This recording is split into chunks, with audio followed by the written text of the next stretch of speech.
With her cute little bob, we've decided to do front bangs, front blunt bangs.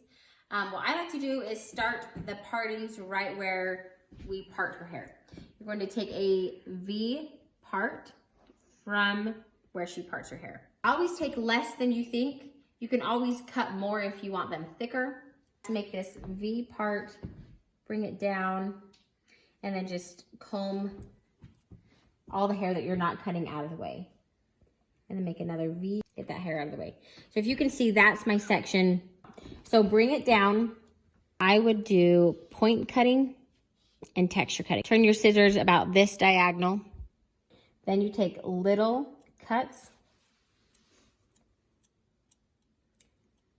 So you take what you've already cut and some that you haven't cut and you match that line. And now we want to layer the bangs so they lay a little nicer. So take little parts and I pull it out to the unicorn angle. So right there, so see that's the bottom of the bang. You can see that's what's going to fall, that's what's going to be your actual length. Then this, you want to just take a straight cut, pull them straight out. Take a little cut and then just go all along the bangs until they're all layered. And there are some cute blunt front bangs.